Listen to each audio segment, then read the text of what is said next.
From my early youth, since before I was 20, until the present time when I am over 50, I have recklessly launched out into the midst of ocean depths.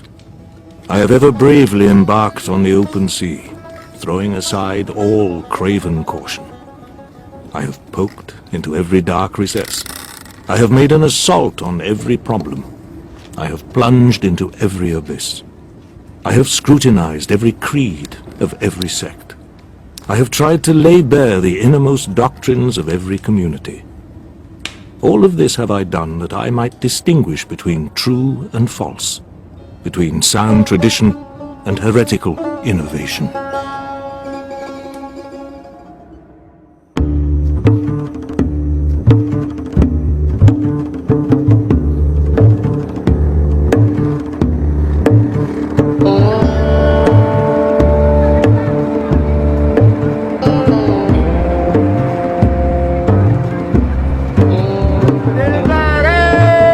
Into this world and we leave it. That much is certain, I think. It's this road we're traveling on that we need to figure out. But then knowledge is like the horizon. It recedes as we approach it, so there is always the need to know more. From Malibu to Mecca, and now Mashhad, I've been seeking my answers from philosophy and religion, and turned to the teachings of Islam. It may not seem an obvious choice, especially if you buy into that clash of civilizations scenario.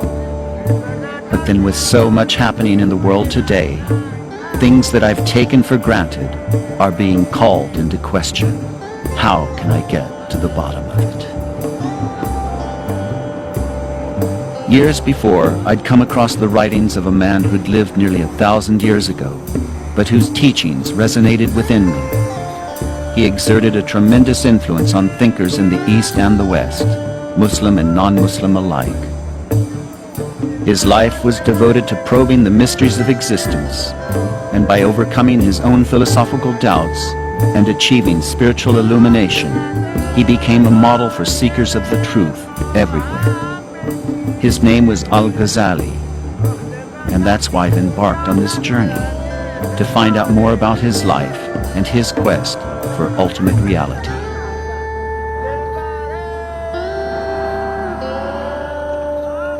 Al-Ghazali is generally regarded as one of the 5 or 6 most influential thinkers in the history of humanity. And his great message for posterity, and probably the main reason why he's so subsequently revered, is that he shows that at the living heart of every belief and every practice of Islam, there is a spiritual purpose and a process of repentance and upliftment and transformation. That's why he's called Proof of Islam. No one else quite has that title. It is here in Tus, Khorasan, in northeastern Iran, that the journey begins. This is where Ghazali was born in 1058 and would eventually return to spend the last years of his life. It seems strange that for so great a man, his final resting place should be shrouded in mystery. Everyone used to think that this was Ghazali's tomb and this mausoleum. They used to call it this, or they called it the Harun, prison of Harun. But No. why is this here? Yes, this is just a memorial stone for Ghazali's tomb. For a long time we have no evidence that where is Ghazali buried really. A lot of people from everywhere, and particularly from Pakistan and Central Asia, come here and pilgrim this stone as a Ghazali stone, but it's not real.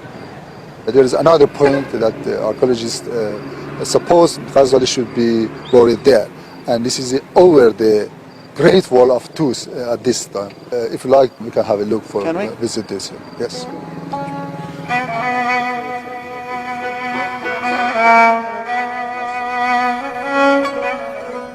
So this is where they think that Ghazali was buried? Yes, some evidence showed that Ghazali has been buried here.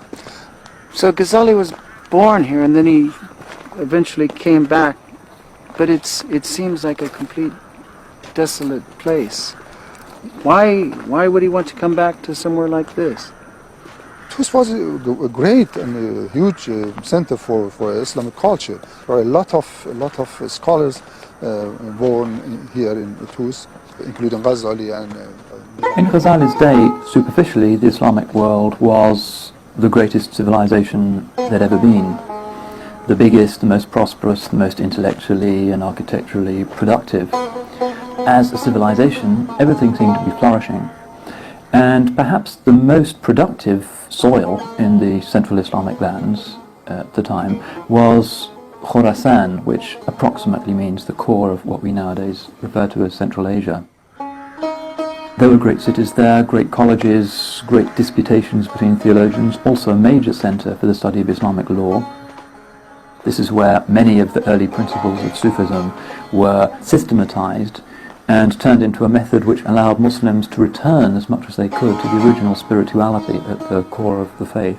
So in all of those areas, Khorasan really is the heartland of Islamic intellectuality and the vibrancy of Muslim life in the period.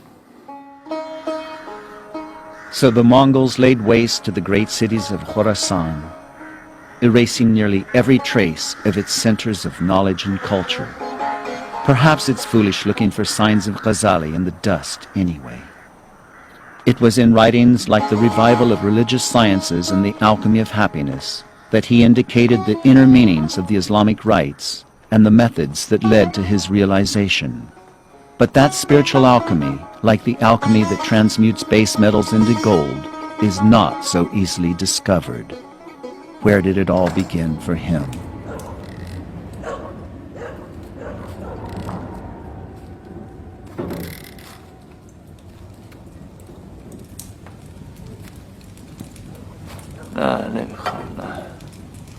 As it is my self-proclaimed aim to be a seeker of truth, I need firstly to discover the foundations of certainty itself. Human nature in its base condition is one of emptiness and ignorance of the unseen worlds of God. Human beings attain this knowledge through organs of perception. In fact, each of the senses is given to us that we may understand the world of created things. The first thing created in us is the sense of touch. Touch allows us to perceive heat and cold, wet and dry, smooth and rough. But by using touch alone, we are unable to perceive colors and sounds. As far as touch is concerned, these have no reality.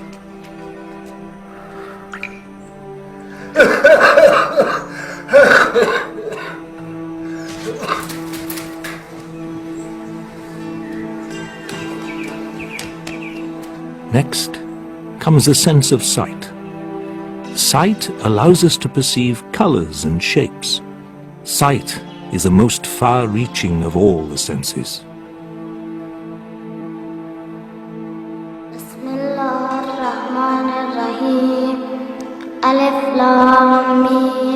Then comes hearing, which allows us to hear sounds of various kinds. Then taste, and so on, until the senses are all present.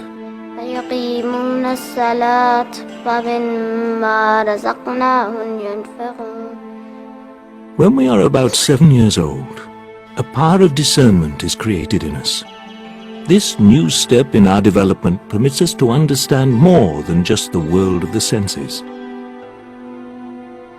At this point, we progress to a further stage. Reason is created in us. We grasp abstract things that are necessary, possible or impossible, And this is a perception beyond the reach of the earlier stages. Beyond reason, there lies yet another stage, where a different eye is opened, and we behold the unseen world, what is to be in the future, and other things that lie beyond the reach of reason. حالت چطوره درویش؟ مثل اینکه هرچی باشه از حال شما بهتره. وقتش رسیده، تقاضای محبتی داره. تو خوب میدانی هرچی از دست من برمیاد دریغ نخواهم کرد. پسرامو با خودت ببر. اونا به سن تکلیف رسیدن. من تا قادرم از اونها نگهداری خواهم کرد. Let the student be certain that even more is owed to the teacher than to the father.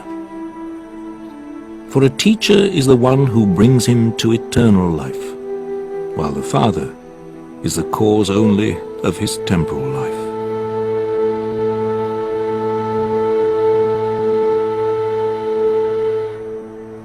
The idea that the father of meaning, which is the teacher, is more important than one's actual biological father is an old theme, and Plato has Socrates telling us this in the Republic.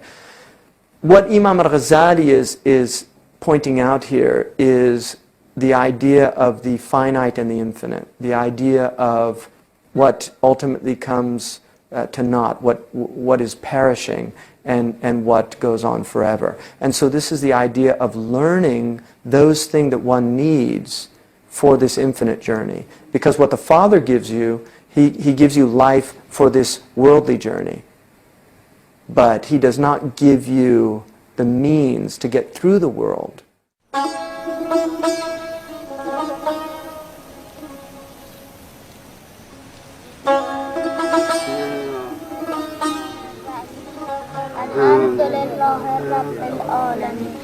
الرحمن الرحیم مالک یوم الدین ایاک نعبد و ایاک نستعین. خدا بیامرزدش نور چشمان من.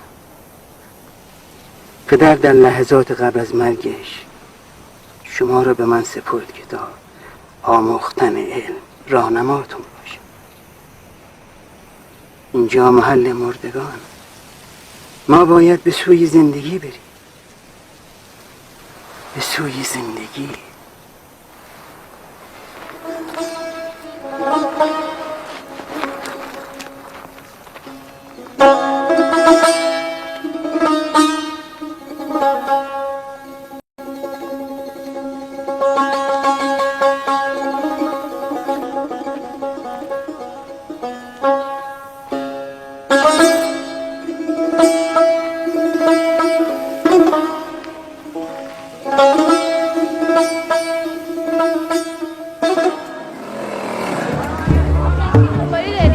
We are enjoined to seek knowledge from the cradle to the grave, and reflecting upon death certainly helps to focus our thoughts on where we're ultimately heading.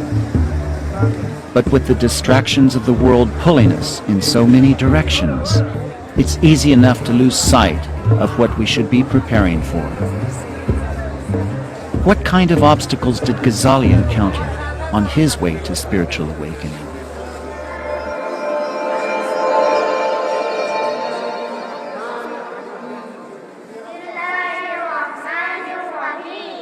إنا أنزلناه في ليلة القدر وما أدراك ما ليلة القدر. وما أدراك ما ليلة القدر. Although our Sufi guardian did his best to honor our father's request to care for my brother and myself, he was unable to do so for long. Soon, therefore, we became students at the madrasa. شما چرا میخندید؟ نباید بخندید. He and his younger brother Ahmad were left by their father at the care of a friend of his before his death, who was himself a faqir, a Sufi. The one thing we watch reads about is in his early years, He was very much devoted to formal studies. The younger brother was always interested in Sufism. And there was an aspect of bookishness about him, you might say, in his early years, which also, of course, made him a very great scholar later on.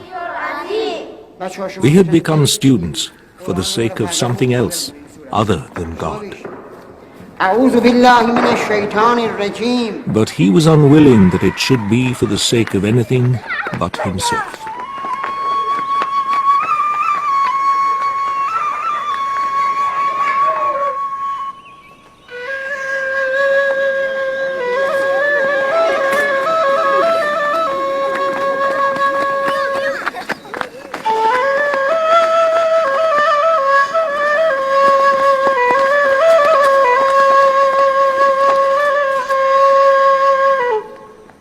We know that he was a prodigy. All the evidence indicates that he memorized the standard text at a very early age and exhausted the intellectual opportunities of his own town in his early teens, and then had to head off to the neighboring provincial capital of Nishapur, where he sat at the feet of Al-Juwayni, who was, in the eyes of many, the leading jurist and also theologian of the day.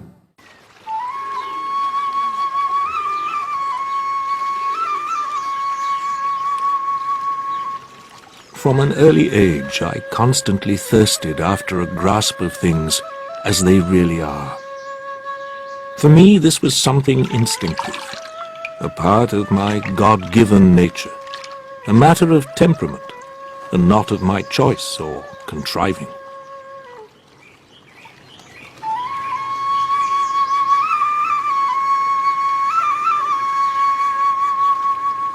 He is a voracious reader. He is somebody who wants to understand everything. He has an insatiable appetite for knowledge. He actually says about kalam, which is theology, he says that I did not write anything concerning theology until I had memorized 12,000 pages of the great theologians of Islam.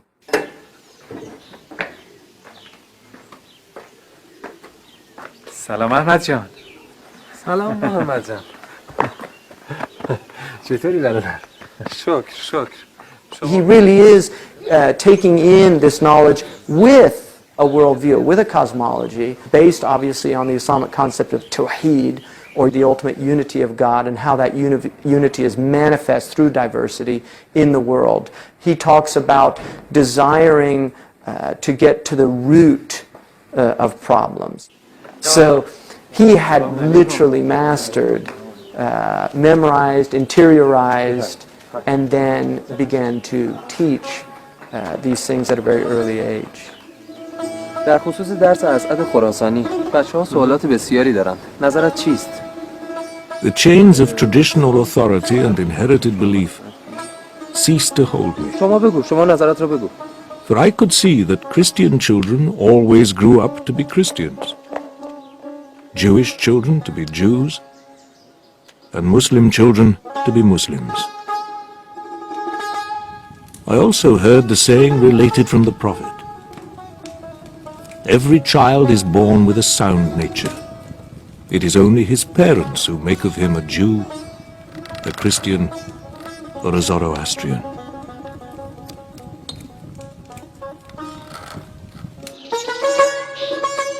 Ghazali had observed that while certain external factors shaped the different forms that revelation and religious experience could take, at the heart of all of these is the divine existence, and it is in man's nature to seek this reality. When Ghazali speaks about sound nature, that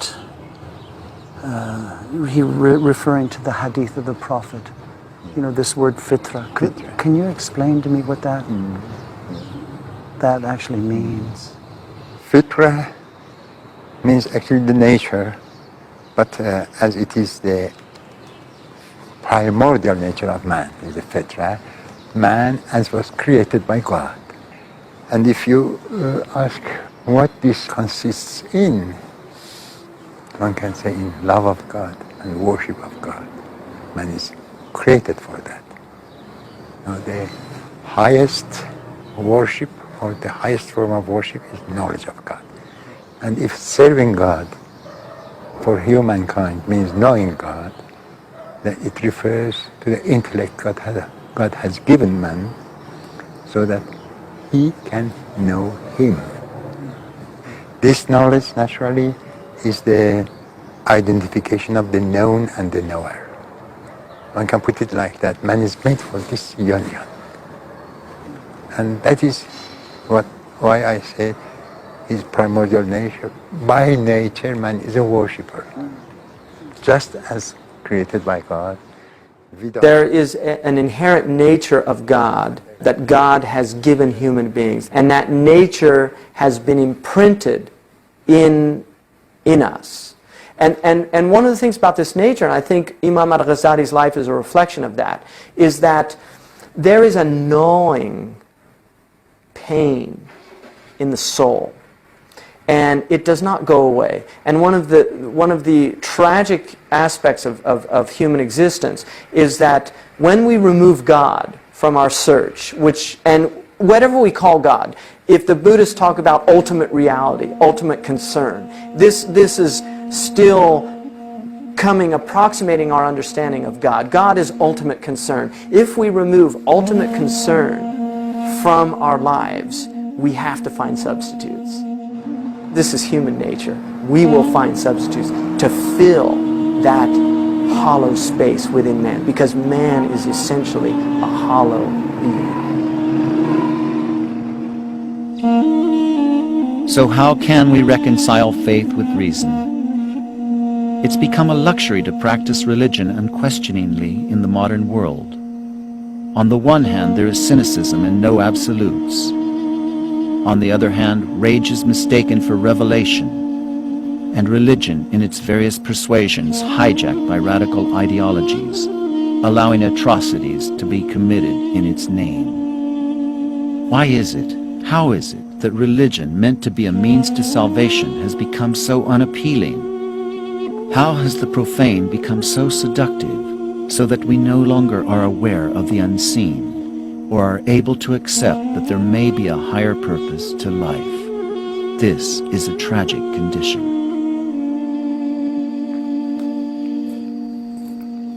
The ancients, even in their pursuit of the mundane, always knew that tradition and the pursuit of the sacred were always so much more important.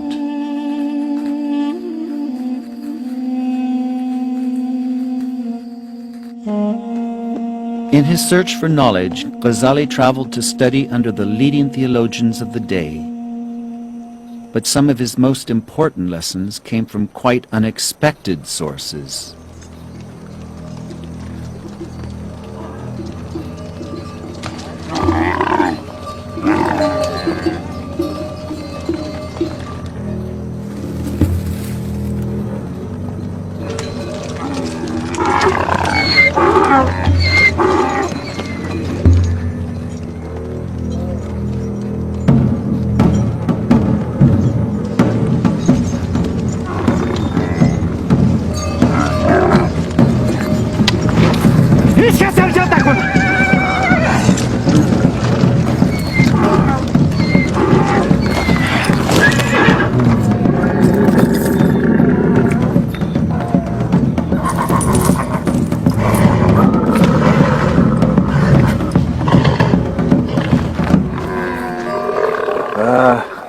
اینجا چیه ها؟ چیزی نیست.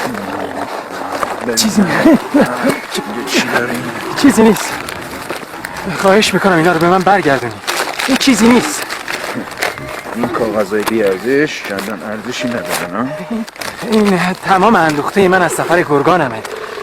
تمام اون چیزایی که تو این چند سال از استادم یاد گرفتم، این همه چیز منه. از کافیه همه اینا رو ازت بگیرم تا دانشت پوچ بشه.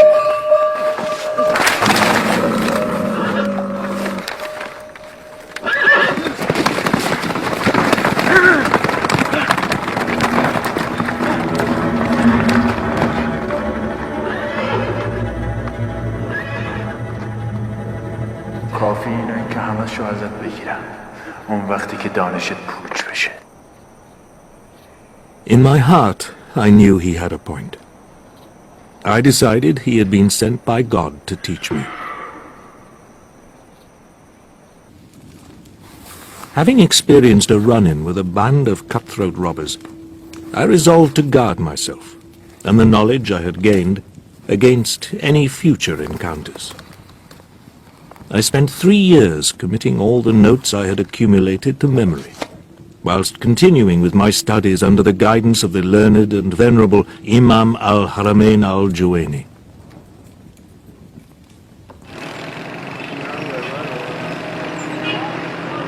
The world has always been fraught with dangers, and as Ghazali said, you only really possess what you can't lose in a shipwreck. So do we spend our entire lives watching from the shore, or despite the dangers venture out in search of a deeper knowledge, one that isn't to be found in books alone? Imam Ghazali recognized that there were basically 4 types of knowledge.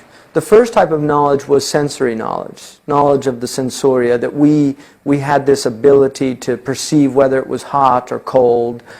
We could look and see that it was day as opposed to nighttime. But he examined this and recognized that it wasn't true, that a man, a feverish man, would think it was hot when in fact it was cold.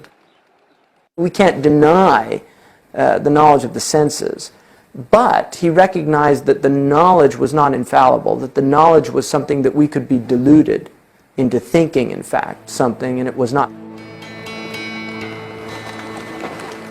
Sight is our most powerful sense. But when we look at a sundial, our sight tells us that the shadow on it is standing still. There seems to be no movement. But if we return to the shadow an hour later, then our own eyes will tell us that the shadow has moved. Not by fits and starts, but gradually and steadily, by infinitely small distances, never pausing or resting.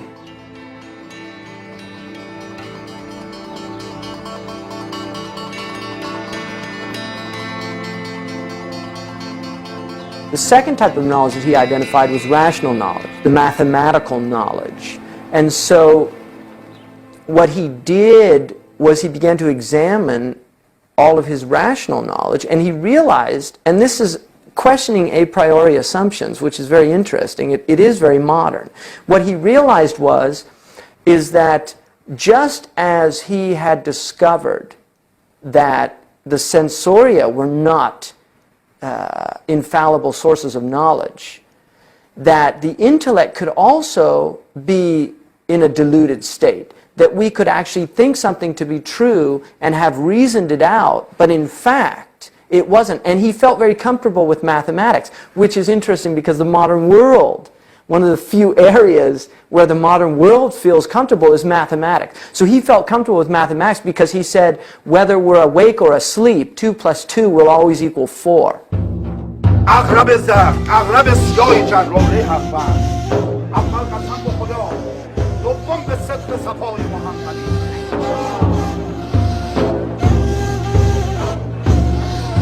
اینو تبدیل به مار کنم. این چیه؟ چوبه. میبینی که همه چوبه. حالا اینه تبدیل به مارش میکنم، مار بسیار بزرگ خطرناک. هر کسی شکی به دلش را بده نفس‌ها رو تو سینه‌هاشون قبض می‌کنه. متوجهی؟ حواستون جمع باشه. اچی مکچی لا ترچی کاتی کوتی ملکوتی سمنی سمن برغری سمن گرگر. Certain knowledge must be infallible. This infallibility of a proposition means that no attempt to demonstrate its falsity can create doubt or denial. Now, if someone asserts that 3 is more than 10, and that to prove it he can turn stones into gold or a stick into a snake, should I believe it? استاد چیه؟ آشکاره چوبه. چوب؟ اینم مثل شما گفت چوبه. حالا الان معلوم میشه. ورا ورا ورا. میبینی که چی شد؟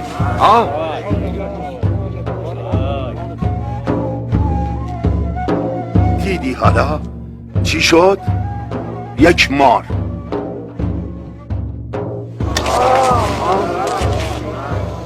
What if he actually changes the stick into a snake in front of my very own eyes? حالا چیه؟ No doubts about what I know are raised in me because of this. این کلک خوبیه، اما هرچی هست مار نیست. مار نیست. The only thing I am left wondering is how he managed to change a stick into a snake.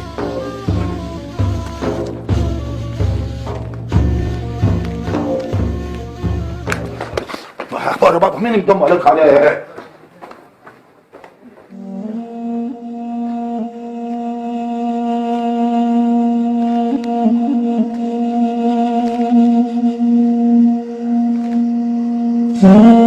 In our dreams, we are certain that what we see is real.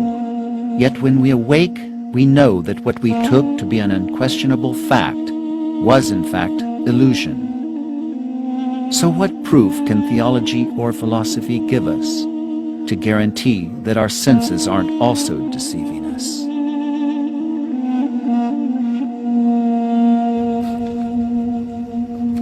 Despite all the knowledge I had acquired, I still couldn't resolve this simple and fundamental problem. A battle was raging between my heart and my head, and I eventually became physically ill. It was a bewildering time. The sickness lasted nearly 2 months, during which time I was, practically speaking, a skeptic, though not in principle or in outward expression. Ghazali did not begin by forcing doubt upon himself. That is, he began to question himself, now what certitude do I have about this, about this, about this matter, about this religious right, about this moral injunction? And he didn't on purpose strip himself of all certitude in order to get to complete doubt and then see what happens. It wasn't like that. It was that doubt having come into his mind, he began then to question the pseudo-certitudes. He knew that he had to undo himself. He had to reconstitute his being. He had to undergo spiritual transformation. Words would not do. And he had to change his life, his way of thinking. I was willing to sacrifice everything for the sake of certitude. At length, God healed me. I found myself restored to health and balance. Once more, I was able to accept the necessary truths of the intellect as I regained confidence in their certain and reliable character.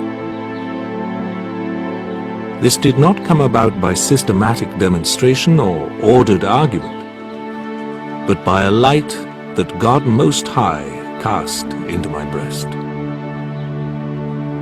That light is the key to the greater part of knowledge.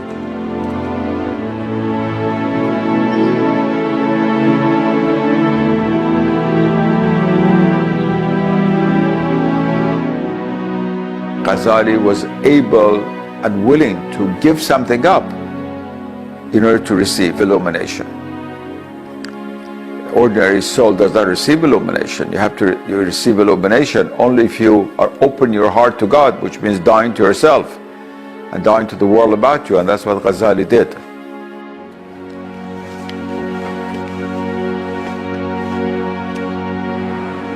It was only through divine grace that Ghazali overcame his bout of skepticism, and we too must be open to the possibility of receiving a light of guidance.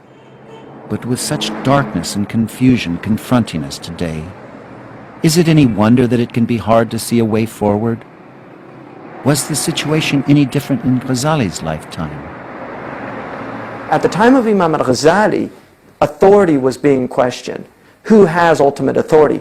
The religious people did not recognize the secular authority, and these religious fanatics begin to kill those who they deem as obstacles in their path to achieving some type of religious sovereignty.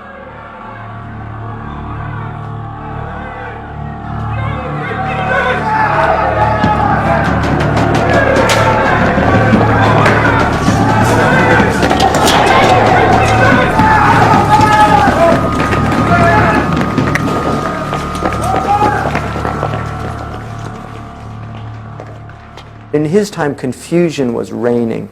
Confusion was everywhere. And I think most of us would agree in the modern world that we are living in very confusing times, difficult times, times that everything is being questioned, and nobody really can see a clear light. And I think that he was in these times, and that's why he's so extraordinary.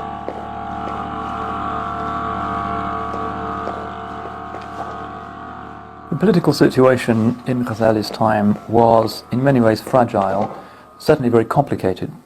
There was a caliph in Baghdad who was a titular ruler of the Sunni Islamic world. Real political power is in the hands of the Seljuks, viziers, of whom Nizam al-Mulk was probably the best known example.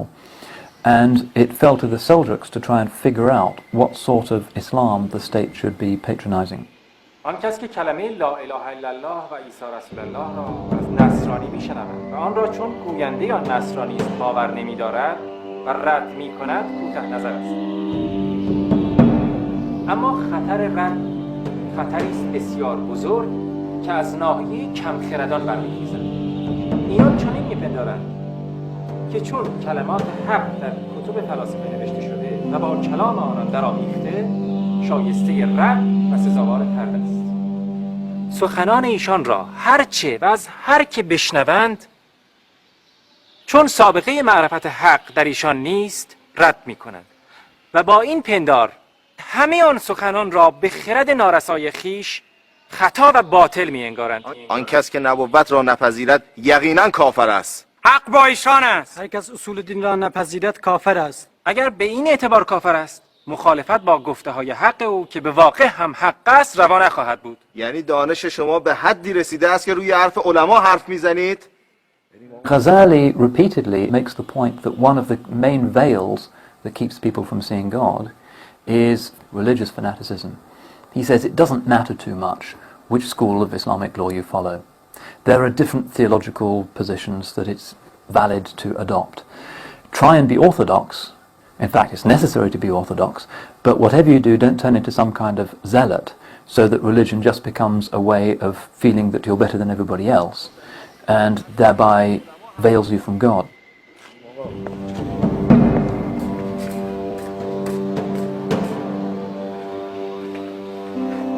مسلمان نادان خطرناکتر از کافر است. رویه نابخردان است که حق را به اشخاص میشناسند نه اشخاص را به حق. Many have seen Nizam al-Mulk as a kind of Machiavellian figure, patronizing certain forms of religion that he saw as being politically expedient. Certainly his politician's eye seems to have spotted in Ghazali an individual whose program could bring stability and unity to what was at the time a very fractured Islamic social and intellectual reality.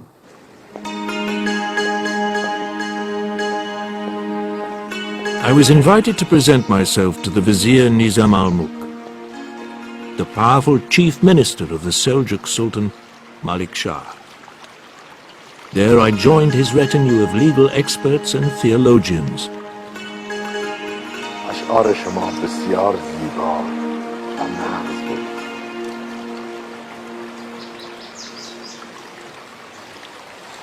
ابو حامد محمد، عالم جوان، خوش آمدید. سلام علیکم.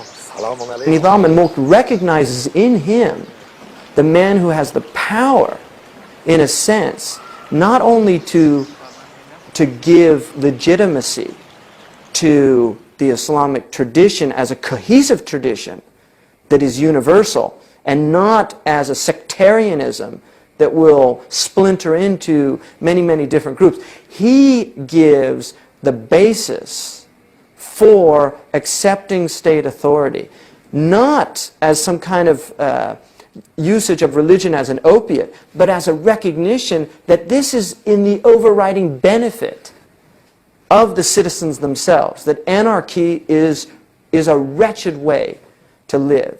از تفکر، علم و تقوای شما بسیار میگفتند و من باور نداشتم تا خودم به چشم دیدم و بحث‌های قوی و زیبای شما را شنیدم و یقین حاصل کردم. ابو حامد محمد، من تفکر باز، قدرت بیان و استدلال محکم شما را تحسین میکنم. سپاسگزارم قربان. علاقمندم اندیشه های شما در فضای بازتری منتشر شود. این نهایت لطف شماست.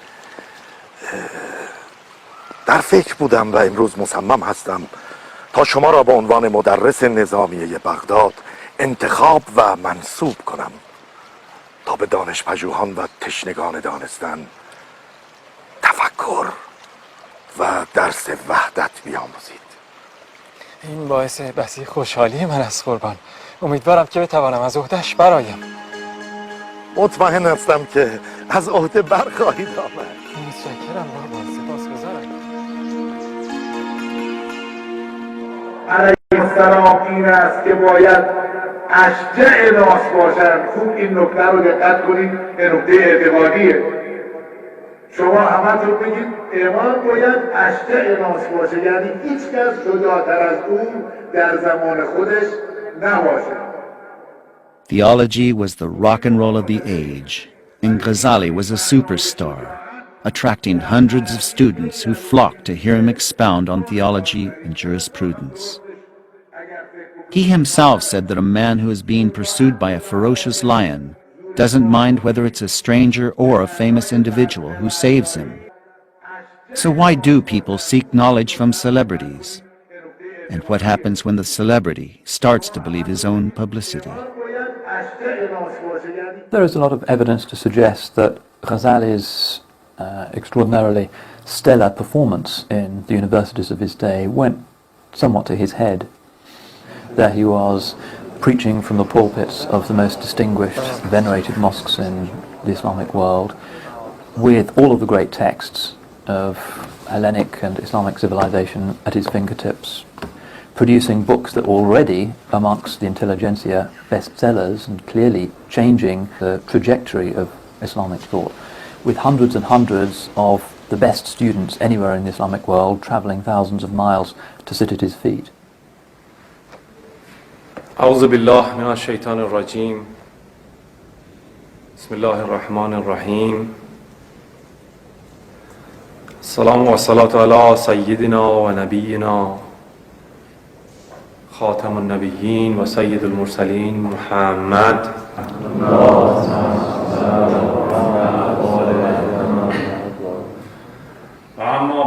All the things which I knew were the teachings of God could now be revealed in true form to the students, hungry for guidance. بار کن این دخمه طراران است، بار کن گر همه برف است و اگر باران است. کم خودگیر به خیل و رمه برمیگردیم، بار کن جان برادر همه برمیگردیم. He was in effect accusing the established leadership of the Islamic world of the day of a kind of false consciousness, upholding in these marvelous, very well-funded public debates in front of the Sultan, or whether it be thundering from the pulpits or in retreats, of a kind of hypocrisy, that they were not practicing what they preached, that for all of their intellectual brilliance, their hearts were, as he says, dark and ruinous. And he saw that as being a fundamental challenge and a threat to the integrity of Islam. He saw it as having dangerous political consequences. He saw it as having consequences for the credibility of mainstream Orthodox Islam as opposed to esoteric or sectarian alternatives. And he also saw it in himself, because he was pointing the finger first and foremost at himself. And of course his great crisis is precisely about his suspicion that he is not practicing what he preaches.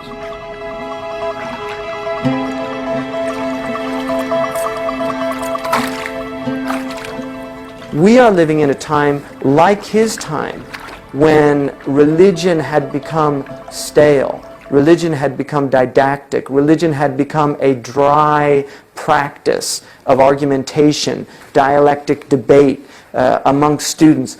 Imam Ghazali, I think, of all of his achievements, and we can see this in his own autobiography, one of the things that he really set out to do was end argumentation for argumentation's sake. I was distressed by what was going on in the capital of the empire. I decided to speak out, and I condemned the hypocrisy of those surrounding the caliph. I was critical of Islam's religious and political leaders. I was determined to unveil the truth in its entirety. He really recognized the spiritual pathology of the desire of the ego and the self to overcome one's opponent.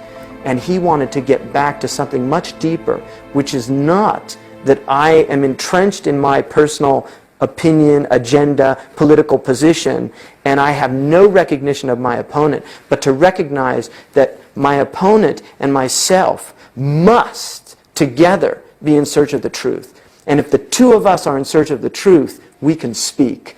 But if we are in search of self-aggrandizement, if we're in search of some ego-stimulating experience of overpowering my debater, then we come to nothing. And because he was a man that could win any debate, he knew how important it was that the ego could not be the object, that the ego must be set aside in order for that debate to come to some kind of fruition.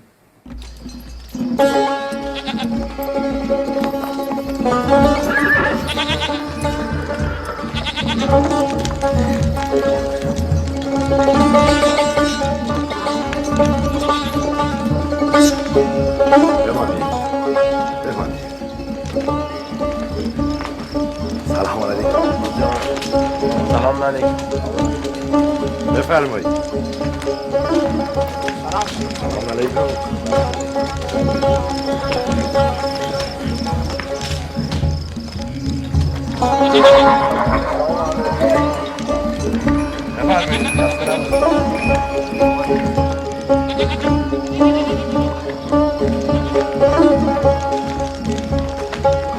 سلام علیکم.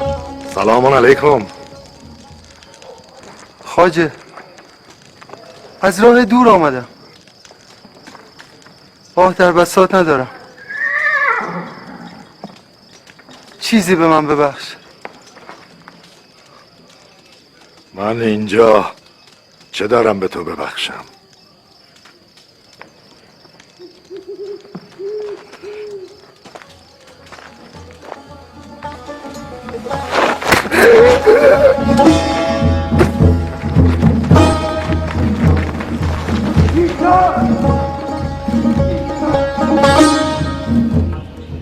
Kill one man, and you may well terrorize 10,000.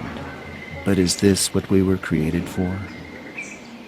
While it's unclear who was actually behind the assassination of Ghazali's patron, Nizam al-Mulk, it may have prompted him to begin re-evaluating the life he was leading in Baghdad.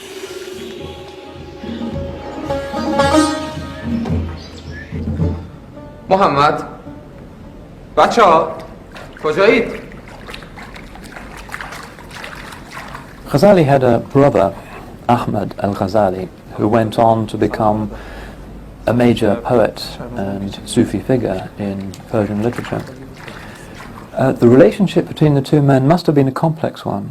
It seems to have been very affectionate, but it's almost certain that Ahmad al-Ghazali, more interested in ecstatic experiences, pouring forth these great torrents of rather Baroque Persian poetry about the love of God, was probably a little bit skeptical about the philosophical and theological activities of his brother. شرمندم که چنین مصدق میشم. مطلبی بود که قصد داشتم در خلوت با تو بیان کنم، نه در محضر خانواده. طوری شده؟ صحبت بسیاری در شهر و دانشگاه است. مبنی بر اینکه وای بر من گر ببینم برادرم چنین رخسارش زرد و پریشان شده است.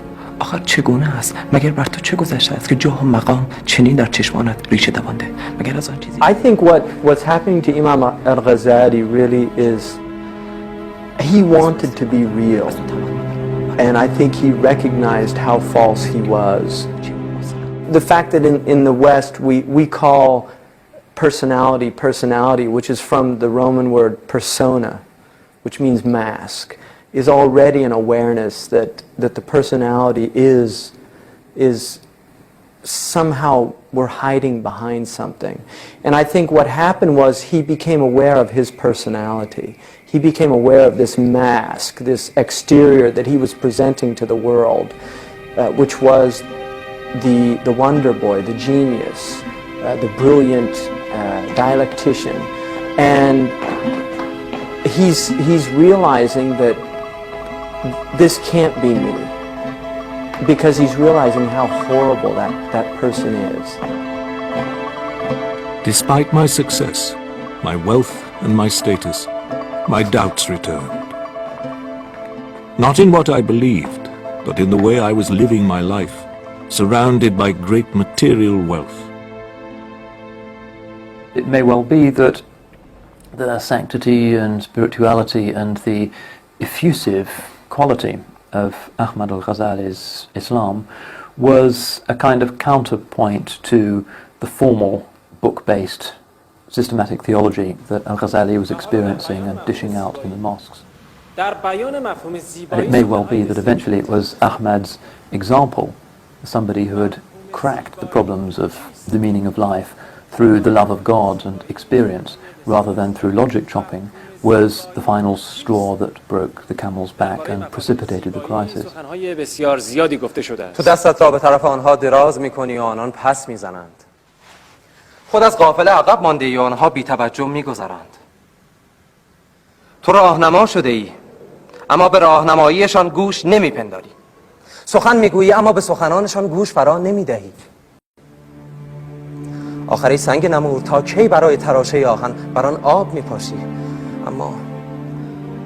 اما هرگز نمی‌اندیشی که خود خیس شده ای.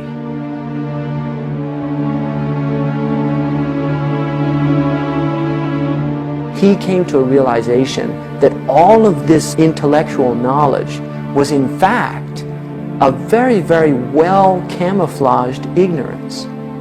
And because he was ignorant of the most important thing, which was himself.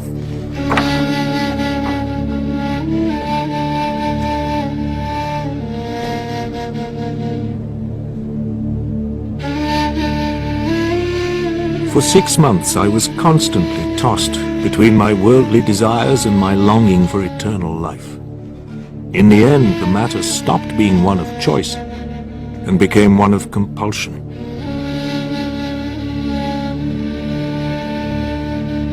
And this is where the crisis begins. And he says that one day he would put a step forward and the next day back, and he said, I have to give up all this stuff. I have to find out. I have to set out on this path. And he's feeling the time. He's feeling this clock, this clock ticking.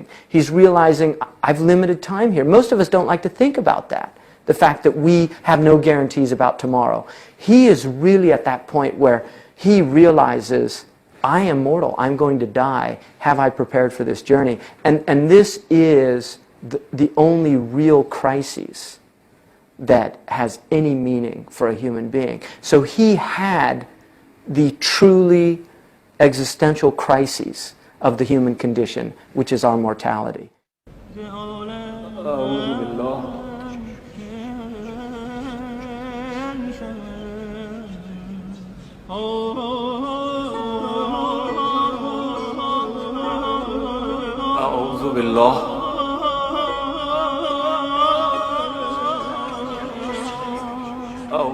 God caused my tongue to dry up, so that I was incapable of lecturing. Each day I'd try hard to teach so as to please my students, but my tongue wouldn't utter a single word, nor could I accomplish anything at all.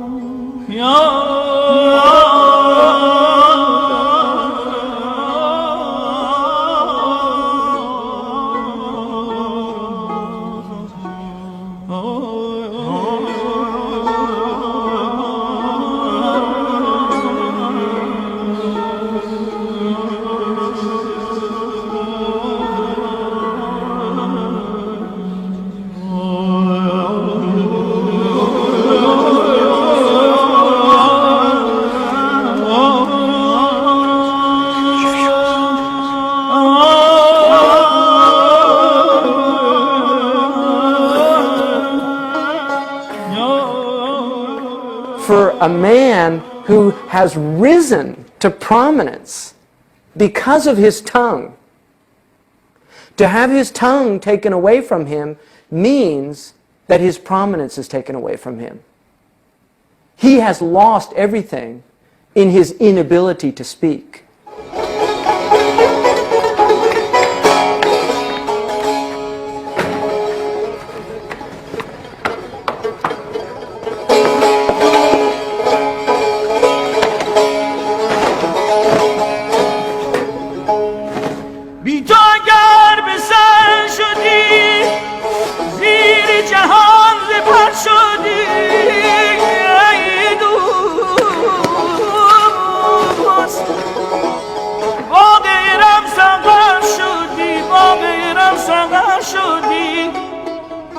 تو به سر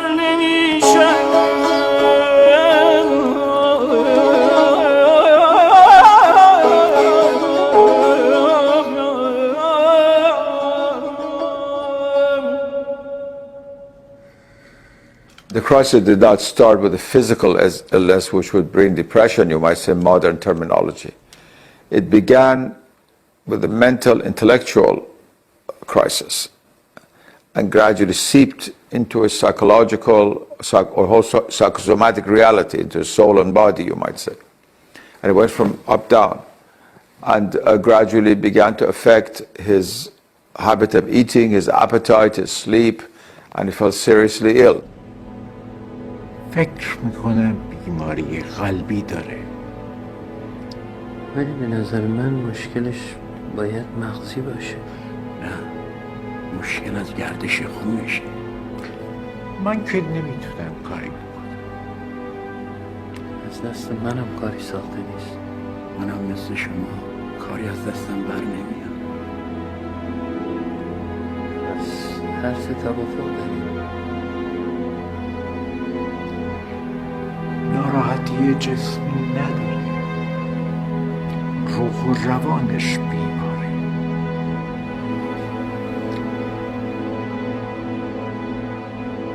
I examined my motives and realized that my work was not driven by a pure desire for the things of God. Instead, I was motivated by the desire for an influential position and public acclaim. I saw for certain that I was on the brink of a crumbling bank of sand, and in imminent danger of hell fire unless I undertook to change my way of life.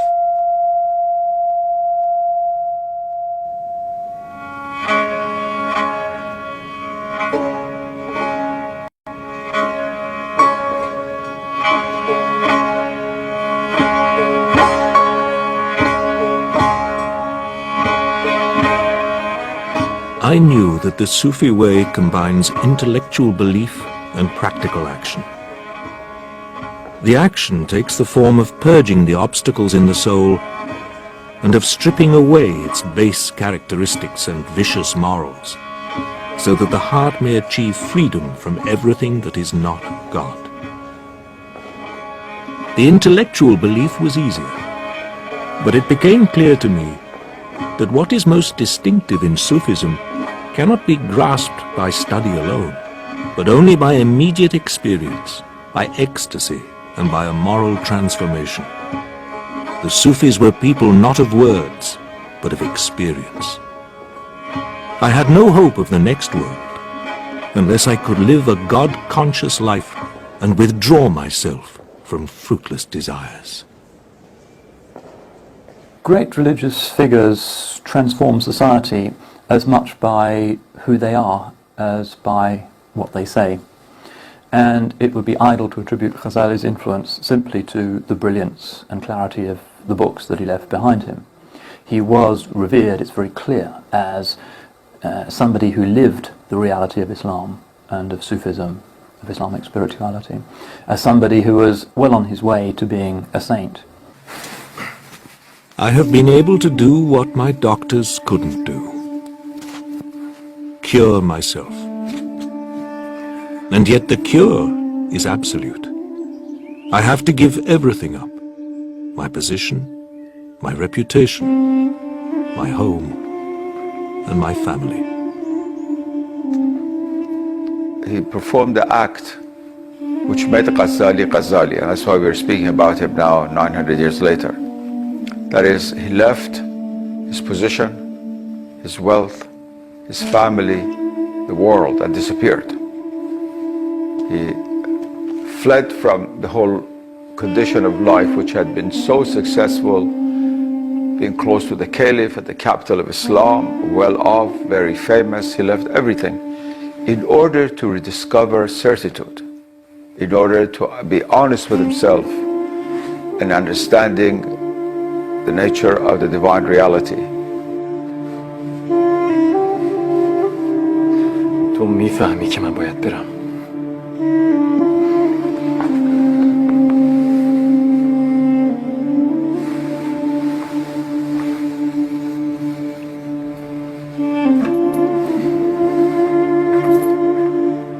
I gave to the poor what wealth I had, keeping only as much as would suffice myself and provide sustenance for my family. And I expected never to return to Baghdad.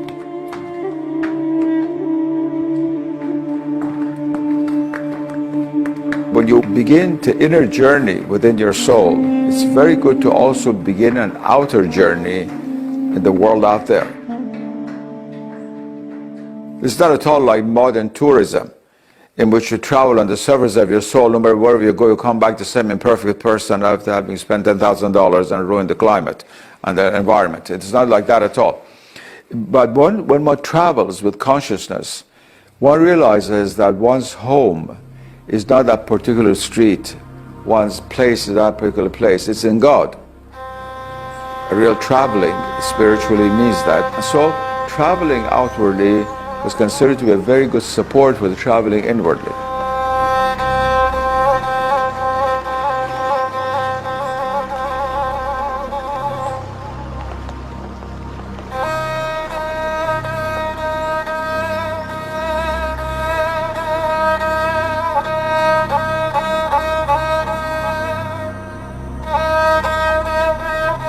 What is it about that road to Damascus and sainthood?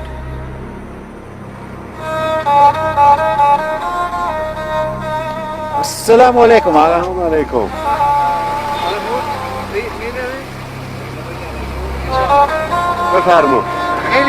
After his crisis, Ghazali needed to become a stranger to the circles of princes and scholars where he had made his name. I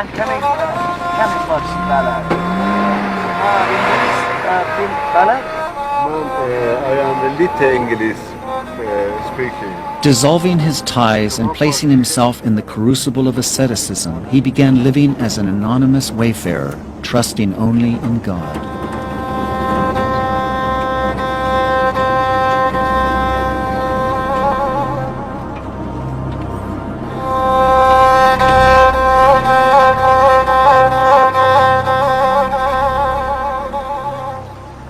Publicly, I announced that I had resolved to set out on a pilgrimage to Mecca. But privately, I made arrangements to journey to Syria. I took this precaution out of fear that the Caliph and my colleagues would oppose my decision.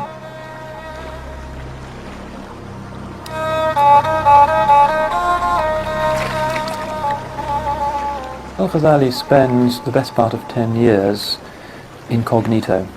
We don't quite know what his itinerary might have been. He probably performed the Hajj pilgrimage to Mecca a year after disappearing from Baghdad. We know that he spent some time in Jerusalem and indeed wrote one of his key theological treatises in Jerusalem. We know also that he spent quite a bit of time in retreat in a cell in Damascus, whose location is still known and pointed out and indeed visited to this day. But it's very likely that he was following in the footsteps of many of the earlier Sufi saints of Islam, who had decided simply to sever temporarily their worldly attachments and to find God in the wilderness, travelling through deserts and forests and mountainous regions, trusting in God to provide for them and constantly trying to bear him in mind, contemplating the beauties of God's creation, attempting to recall God through the recitation of the Quran, through the canonical prayers, through a lot of fasting, through meeting remarkable men sages and saints who often lived for a while in the wilderness and accepted disciples. I devoted myself to purifying my soul, improving my character, and cleansing my heart in the constant remembrance of God, putting into practice what I had learnt from my study of mysticism. The fact that he started upon the spiritual life means that he was initiated, and that what his spiritual practices were without doubt the invocation of various names of God, the standard practices of Sufism, the purification of the heart, of the soul, meditation.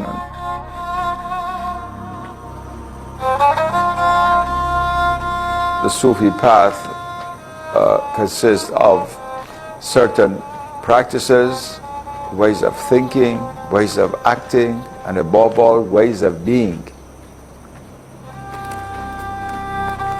The Sufi path is a journey of the human state to divine proximity.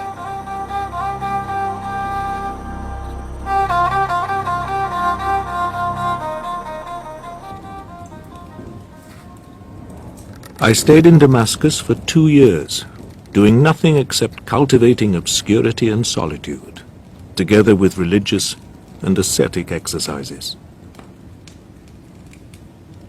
I would go into retreat in the Umayyad Mosque, going up the minaret of the mosque for the whole day, and shutting myself in so as to be alone.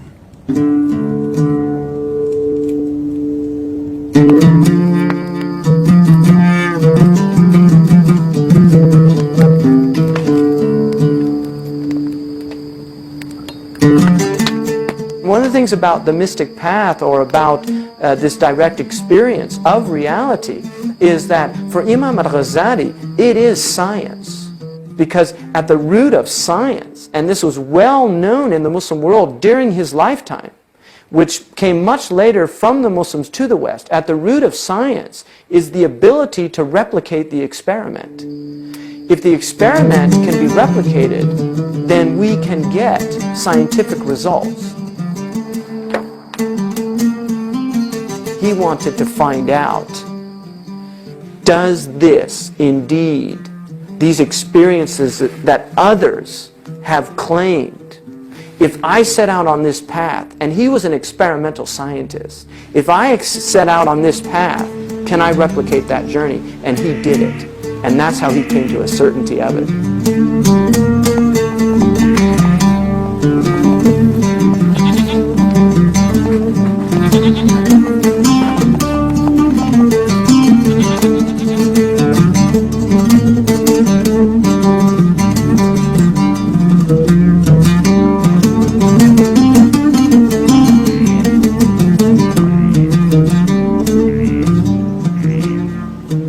We don't know whether it was his intention at the outset to return to civilization. He probably didn't know. All he knew when he left Baghdad was that his spiritual circuits had fused.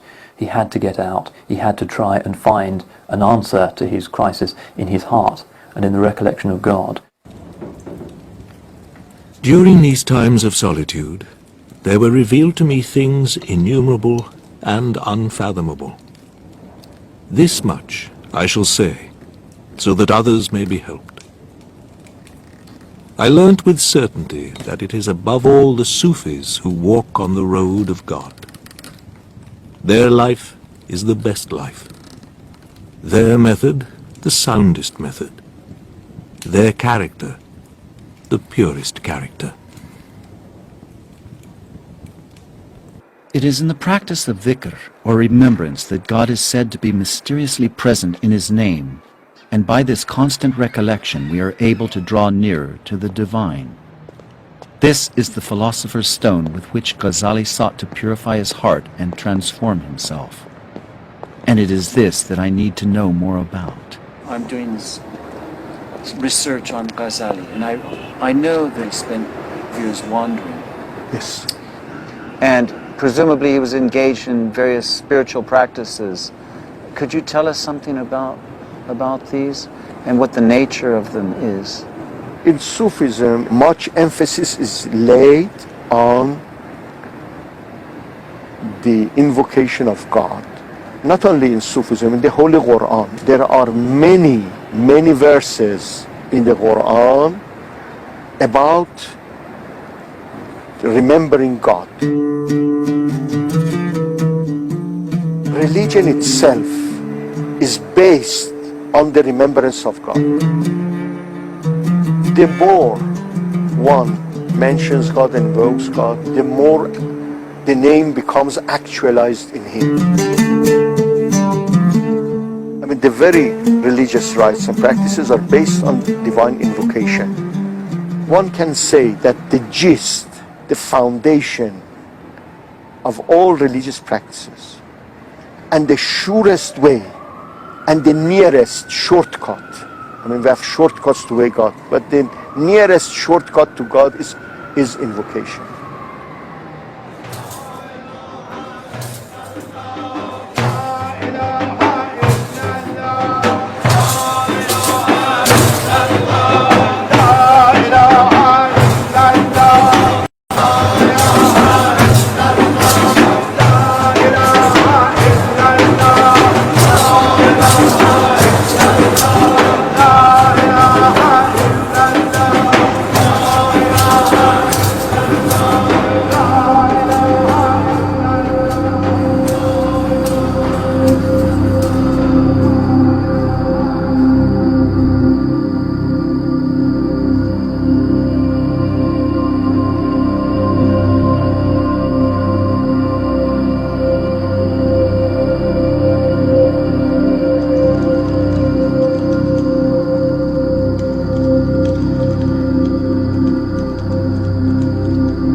Al-Ghazali eventually does go back to the great metropolitan cities of Islam, and the whole point of his story for Muslims is precisely that he returns to orthodoxy, but with a new vision.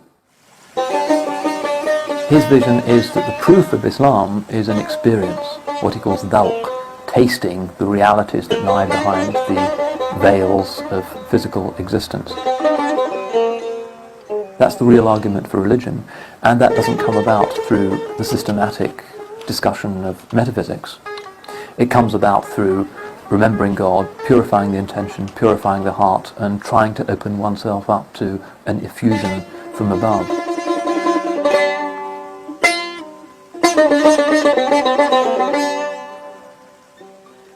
The afterlife approaches, and this world passes by.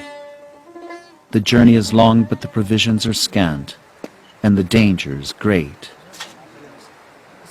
Having set out on this journey to discover more about Ghazali and to dispel some of my own doubts, I've come to realize that the certainty of knowledge lies in the tasting. And while not achieving Ghazali certainty, at least I am beginning to understand what I need for this path.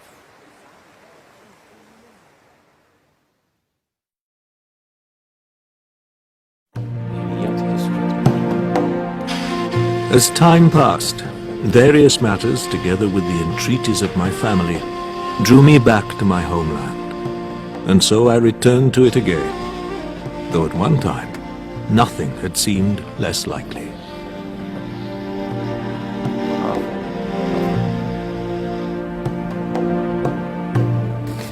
Theologians, philosophers, and students of religion continued to beat a path to my door. I did not know what I still had to offer, but I tried to do what I could.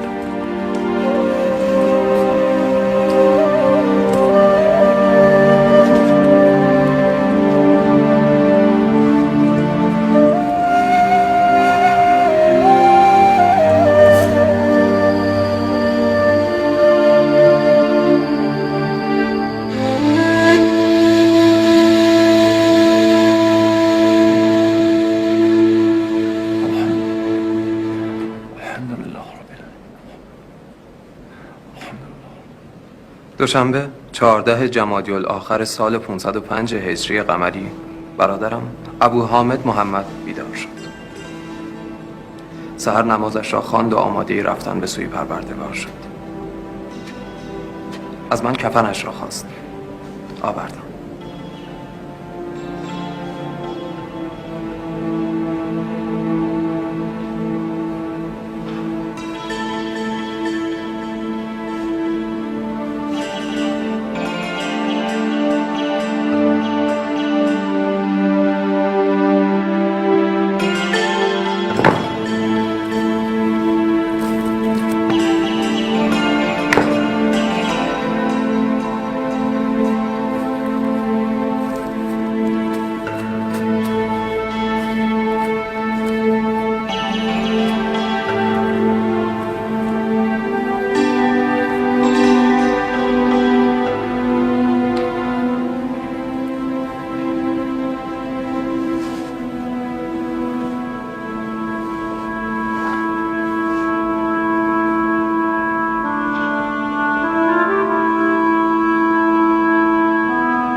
Say to my friends when they look on me dead, weeping for me and mourning me in sorrow, do not believe that this corpse you see is myself. In the name of God, I tell you it is not I. I am a spirit, and this is nothing but flesh. It was my abode and my garment for a time. What I am now, even so shall you be. For I know that you are even as I am. The souls of all humankind come forth from God. The bodies of all are compounded alike. Good and evil, alike it was ours. I give you a message of good cheer. May God's peace and joy forevermore.